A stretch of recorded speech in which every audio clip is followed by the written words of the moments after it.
It's been almost a month since the first case of COVID-19 was confirmed in Arkansas. The COVID-19 cases. Into the coronavirus report. COVID-19 to COVID care. Besides the pandemic, the world is dealing with an infodemic. Jumlah kasus terkonfirmasi positif COVID-19 masih terus bertambah.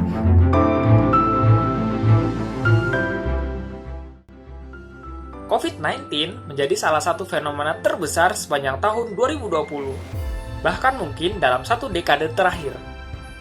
Nah, ternyata COVID-19 dan globalisasi memiliki kaitan yang sangat erat loh.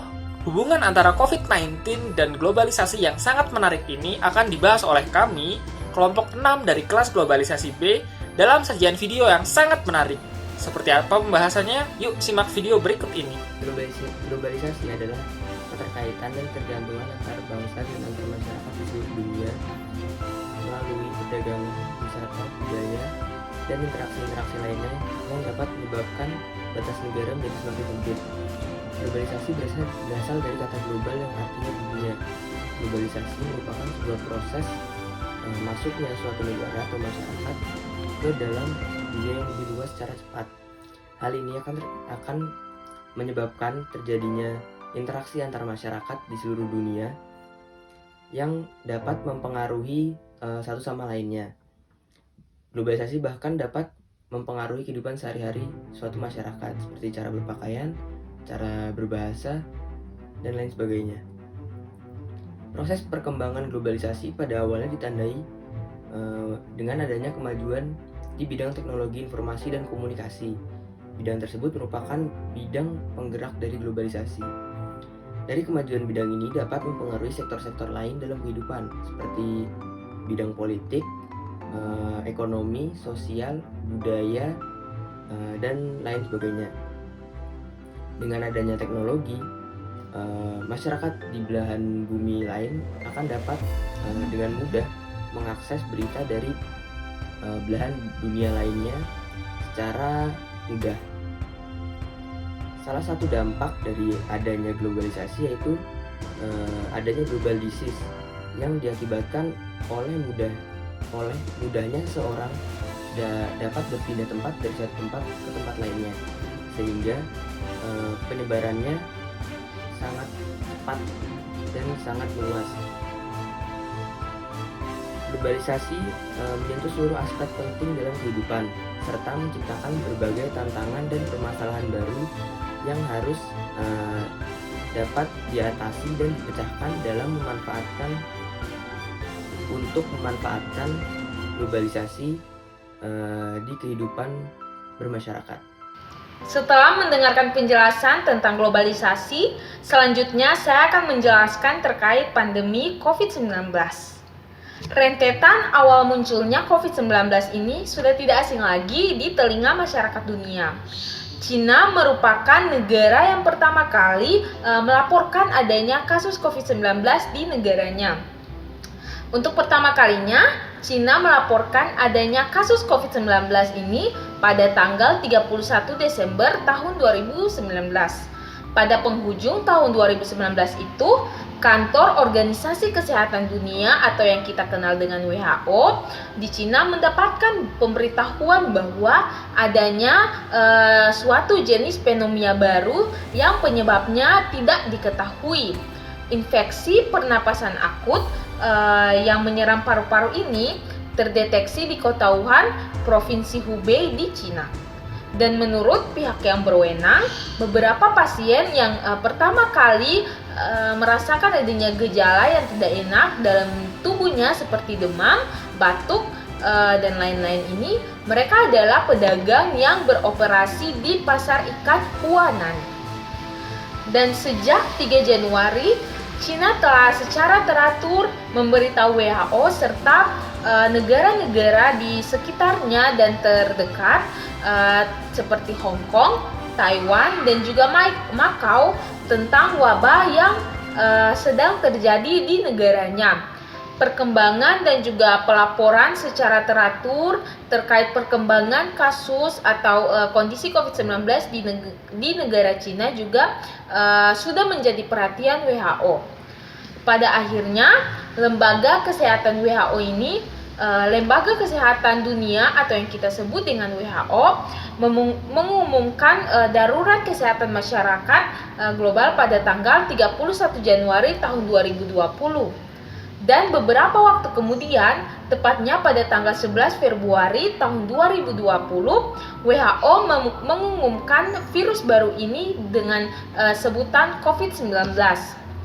Kasus COVID-19 pertama di luar Cina dilaporkan di Thailand pada tanggal 13 Januari tahun 2020 dan masih di benua Asia pada tanggal 29 Januari tahun 2020.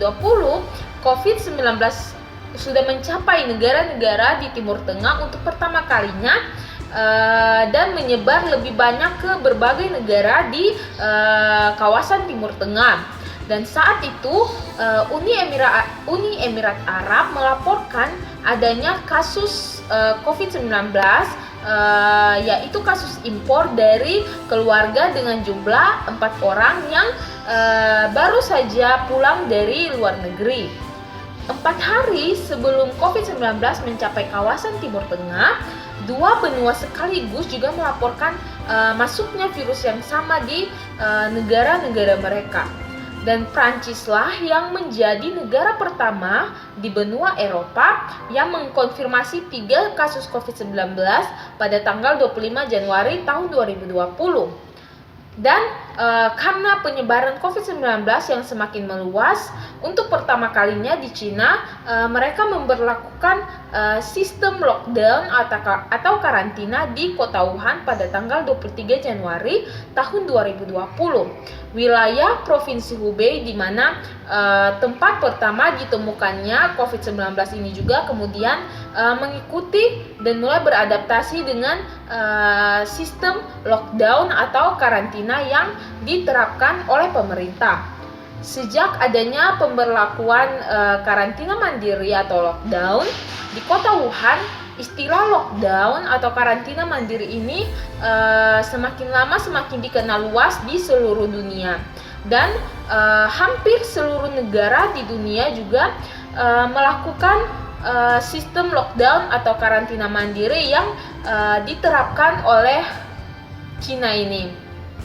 Dan dikarenakan penyebaran COVID-19 yang semakin mendunia, sehingga Organisasi Kesehatan Dunia atau WHO ini secara resmi menyatakan virus corona atau COVID-19 ini sebagai pandemi global pada Rabu 11 Maret tahun 2020. Setelah Badan Kesehatan Dunia atau WHO resmi menyatakan coronavirus disease atau COVID-19 sebagai pandemi global pada tanggal 11 Maret 2020, seluruh negara di dunia menyatakan bahwa situasi negara berada dalam keadaan darurat. Situasi darurat pada pandemi COVID-19 tentu mengubah tatanan dunia global. Contohnya seperti ini. Jika sebelumnya masyarakat dunia sangat jarang atau bahkan tidak pernah memakai masker saat bepergian, kecuali saat sedang flu atau sakit, namun keadaan saat ini memaksa kita semua untuk memakai masker saat bepergian meskipun dalam keadaan sehat. Mengapa demikian?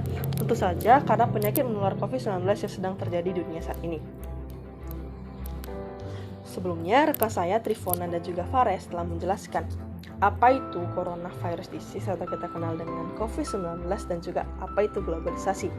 Tentu yang menjadi pertanyaan, apa hubungan dari kedua variabel tersebut? Apa korelasi atau hubungan dari globalisasi dengan pandemi COVID-19? Di sini kelompok kami akan menjelaskan mengenai kedua variabel tersebut. Apabila kita berbicara tentang globalisasi, pasti yang ada di pikiran kita adalah proses dan juga tatanan. Proses dan tatanan merupakan konsep yang menggambarkan globalisasi. Pertama, proses. Dalam globalisasi, perubahan tiap negara berinteraksi dalam segala aspek kehidupan didorong oleh kemajuan teknologi. Di era saat ini, pergerakan teknologi berkembang sangat pesat dan juga sangat masif. Tingkat perdagangan global juga meningkat seiring dengan perubahan dalam masyarakat internasional. Dengan meningkatnya perdagangan global, maka hubungan interdependensi antar negara terjalin dengan baik dalam rantai pasok global. Namun, pandemi COVID-19 terjadi dan mengakibatkan situasi darurat bagi keadaan global. Akibatnya, negara bersifat proteksionis dan nasionalistis sehingga menciptakan disrupsi dalam rantai pasok global. Disrupsi yang terjadi dalam rantai pasok global tidak menyebabkan berhentinya proses globalisasi. Hal ini dikarenakan proses globalisasi tetap bergerak berbanding lurus dengan kemajuan teknologi saat ini. Namun, tentu saja proses tersebut tidak semulus dengan proses sebelumnya, karena keadaan yang tidak disangka-sangka saat ini terjadi, sehingga negara tidak memiliki perencanaan dalam mempersiapkannya. Kedua, tatanan. Pandemi COVID-19 menyebabkan negara bersifat proteksionis dan nasionalistis. Hal ini terjadi karena suatu negara tentu akan memperhatikan kebutuhan masyarakat negara itu sendiri dibandingkan masyarakat negara lain. Dalam hal ini, prinsip perdagangan terbuka akan semakin menipis keberadaannya. Semenjak pandemi COVID-19 mulai meledak dan menyebar ke seluruh dunia, semua negara kewalahan dan kelabakan saat menghadapi pandemi global ini. Kebijakan lockdown atau karantina wilayah dilakukan secara masif dan besar-besaran. Pembatasan ekspor dilakukan oleh sejumlah negara untuk memastikan kebutuhan dan suplai masyarakat terpenuhi. Selain itu, pelarangan ekspor alat kesehatan juga dilakukan. Dikutip dari berita harian New York Times edisi Eropa pada tanggal 13 Maret, 75 negara menerapkan pembatasan ekspor alat kesehatan seperti respirator, sarung tangan, masker, dan alat pelindung diri. Hal ini dilatar belakangi oleh pemenuhan kebutuhan dalam negeri. Tidak hanya dalam bidang kesehatan, pelarangan ekspor juga dilakukan dalam bidang pangan, seperti pelarangan ekspor beras oleh pemerintah Vietnam, pelarangan ekspor telur oleh pemerintah Thailand, dan lain sebagainya. Tindakan-tindakan tersebut mengakibatkan perubahan dalam tatanan dunia global. Dalam hal ini kita bisa melihat bahwa yang semula bersifat saling bergantung atau interdependensi menjadi mandiri atau dependensi. Kemudian kelompok kami akan meninjau hubungan globalisasi dengan pandemi COVID-19 melalui perspektif globalisasi Hyland Erickson yang disebut dengan interconnectedness melalui bukunya Globalization, The Key Concept. Pada dunia saat ini kita dapat melihat globalisasi membawa kita dalam situasi di mana manusia terkoneksi dalam ide atau pikiran, sehingga mobilisasi manusia terjadi secara masif dalam tingkat global dan dapat terjadi dalam waktu yang singkat. Erickson juga menjelaskan bahwa perubahan terjadi sangat cepat tersebut disebut dengan acceleration. Perubahan yang cepat tersebut dapat mengakibatkan kerentanan atau yang disebut dengan vulnerability. Dalam hal ini terjadi karena ketidaksiapan untuk merespon perubahan yang berlangsung dengan cepat tersebut. Interconnectedness, mobilization, dan juga acceleration yang mengacu pada keterhubungan yang terjadi secara intensif, mobilisasi dalam lingkup global yang terjadi secara masif, di mana perubahan terjadi secara amat cepat, sehingga menimbulkan ketidaksiapan untuk merespon atau vulnerability. Epicentrum COVID-19 yang bermula di Wuhan lalu mulai menyebar ke seluruh dunia. Efek globalisasi mengakibatkan penularan COVID-19 bergerak dengan sangat cepat. Mobilisasi manusia yang melewati batas negara mengakibatkan rantai penularan bergerak dengan sangat amat cepat. Dampak globalisasi terlihat dari penyebaran COVID-19 yang sampai saat ini telah menginfeksi 218 negara dan wilayah di seluruh dunia, dengan total kasus lebih dari 84 juta per tanggal 2 Januari 2021. Perubahan yang terjadi secara amat cepat tersebut, atau kita kenal dengan acceleration, mengakibatkan negara-negara di dunia kelabakan karena ketidaksiapan dalam merespon pandemik yang kita sebut dengan vulnerability. Pandemi COVID-19 dan globalisasi merupakan fenomena yang terjadi secara global, di mana kedua fenomena ini saling berpengaruh dan juga saling berdampak satu sama lain. Berikut ini saya akan jelaskan beberapa dampak yang diberikan oleh pandemi COVID-19 terhadap fenomena globalisasi. Yang pertama, fenomena pandemi COVID-19 memundurkan fenomena globalisasi. Bagaimana yang diketahui, fenomena globalisasi dapat dilihat dengan semakin samarnya batas-batas antar negara. Dan ini dapat dilihat dari semakin mudahnya masyarakat di seluruh dunia untuk berkunjung dan masuk ke wilayah negara lain. Namun dalam keadaan pandemi COVID-19 seperti ini, banyak negara yang melakukan pelarangan dan juga pembatasan untuk masuk ke dalam negerinya. Hal ini dapat dilihat sebagai makin jelasnya batas-batas antar negara dan sangat bergantung pada kebijakan pemerintah. Yang kedua, globalisasi dalam bidang ekonomi menjadi salah satu sektor yang sangat terpengaruh oleh pandemi COVID-19. Hal ini dapat dilihat dari FDI atau Foreign Direct Investment yang semakin menurun di seluruh dunia. Berdasarkan data dari World Bank, pada paruh pertama tahun 2020, FDI di seluruh dunia mengalami penurunan sebesar 49%. Selain itu, pada keadaan pandemi COVID-19 seperti ini, banyak negara yang melakukan proteksi terhadap barang-barang ekspornya.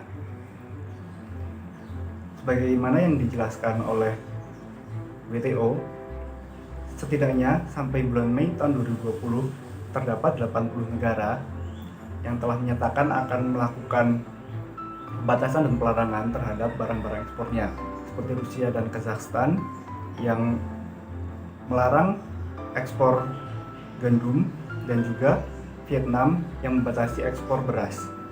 Apabila tidak dikalkulasikan, pembatasan dan pelarangan ekspor ini dapat berakibat buruk terhadap negara-negara importir, seperti yang dikhawatirkan oleh Lebanon, di mana apabila Rusia melakukan pelarangan ekspor gandum secara terus-menerus, hal ini dapat membuat meluasnya fenomena kelaparan di negara Lebanon ini.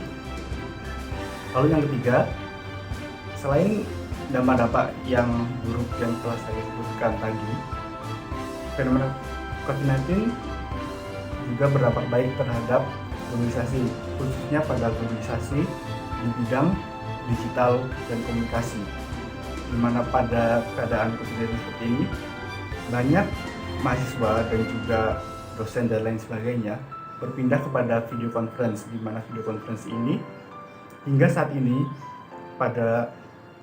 berdasarkan data hingga bulan April tahun 2020, video conference Zoom telah mempunyai pengguna sebanyak 300 juta orang, di mana di dalam video conference itu banyak sekali acara-acara yang dapat diikuti seperti seminar dan lain sebagainya yang bermanfaat dan juga dapat diakses dengan mudah oleh orang-orang di seluruh dunia, sehingga memberikan pengetahuan lebih mudah ke masyarakat. Terima kasih. Kesimpulan yang dapat kita ambil dari pembahasan di atas adalah bahwa COVID-19 ternyata sangat mempengaruhi proses globalisasi, entah itu pengaruh yang positif ataupun negatif. Sebagai masyarakat global, wajib hukumnya untuk kita dalam meminimalisir setiap dampak negatif yang terjadi karena COVID di dalam lingkup globalisasi. Serta kita juga harus pandai-pandai memanfaatkan manfaat positif yang terjadi dari COVID di sektor globalisasi ini, agar dunia semakin cepat membaik. Demikian presentasi dari kami, apabila banyak kekurangan kami mohon maaf. Terima kasih.